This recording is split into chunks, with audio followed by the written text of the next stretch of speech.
Welcome to the Nonprofit Exchange Podcast. Stories by leaders for leaders to help you raise the bar on your own excellence, to release the potential inside of you. Now, here's today's podcast. Welcome to the Nonprofit Exchange. This is yet another unique episode, 405. Really wonderful, and it continues to be wonderful. New people that we've discovered. Actually, Diane Strand discovered us, and so we've invited her to be on the show today. This is the Nonprofit Exchange. You can find it at the Nonprofit Exchange. Co-host Hugh, Ballou, and David Dunworth from Center Vision Leadership Foundation. And so, David, I think we need to get started and ask Diane, before we get into our topic of it's a fascinating topic. I'm going to let you introduce it. Before we get into that topic, tell us a little bit about yourself and your background and what your passion is. Oh, well, thank you. It's a pleasure to be here with you guys. My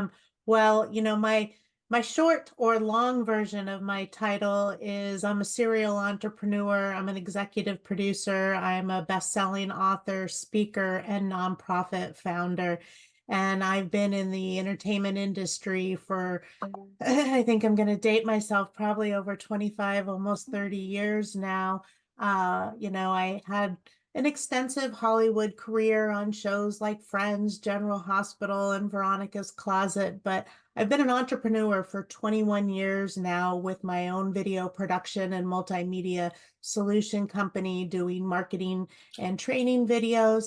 I also have an actor studio where we've launched over 100 careers into the mainstream entertainment industry as actors, producers, and directors. And I have a nonprofit called JDS Creative Academy that is a career pathway training in visual performing and digital arts. And we help those turn their dreams into reality by giving them training and career pathway in all areas of the arts that are from visual to performing arts for youth, teens, and adults, mainstream and special needs. And we've been rather successful in that. So I'm really proud to say that even in the special needs area, we have launched those into their dreams of passion of working in this industry as well. That's amazing. That's amazing. So our topic today is passion, purpose, and profits, and it's about reach for your dream. So there's a lot to unpack here. This is our audience are people leading nonprofits like yourself and people who sit on their boards and maybe some clergy doing some innovative and creative things. And it's really about making a difference. We are philanthropists, and it's the love of humankind, and we make a difference in people's lives in the work that we do. I can figure out your passion for starting your nonprofit, but talk a little bit about how you started it, how you got it going. There's people out there that are early stage, some of them that are thinking about founding a nonprofit. It was not like you just had the idea and you went for it and it was immediate success, or was it? Well, nothing's an immediate success, of course, but we were a small self-funded nonprofit. It started at my kitchen table with a couple of my close colleagues that I trust in the industry, and we sat down and decided that there was so much to offer that it wasn't something that we could just do independently. We needed to come together as a collective to be able to open up doors for others. And so today, I'm happy to say we're a thriving 7-figure nonprofit that started, at the kitchen table. It didn't grow overnight. I would say it kind of grew after about maybe that 4th year. It was a good struggle for a good 4 years to try and get everything in place whether that be our determination from the IRS to be able to build those relationships with our city and our county and our, commerce around us. But then it started to grow.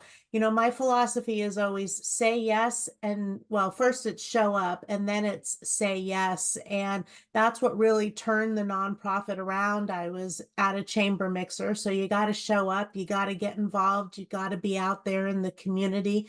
And I showed up and somebody asked me to take a meeting and have coffee. And I wasn't even sure what the correlation was. But of course, I said yes. And as I sat down and met with this person, it required me meeting with another person. And I still wasn't sure that this was all going to pan out. But it was just if I could meet this one individual who had special needs and loved audio. And all he wanted to do was learn audio.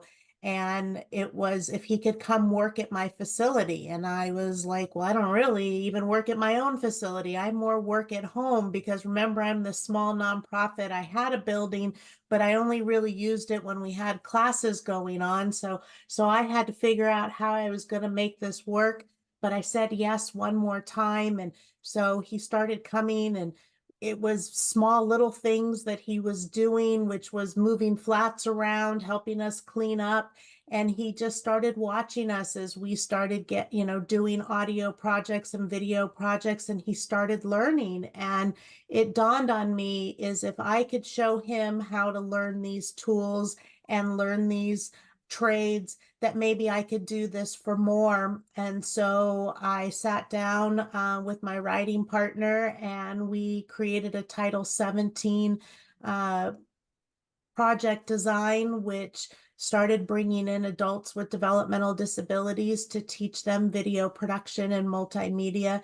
And that was a huge shift. That hugely changed our business to now where we serve over 30 every day, teaching them video production and multimedia to learn, their dreams and their passions so they can go off and have successful careers and not just work at Walmart. Or not that there's something wrong with that, but not everybody wants to do that. They want to have careers and they have goals and they have dreams. And just because they have challenges doesn't mean that they can't succeed with their goals and dreams.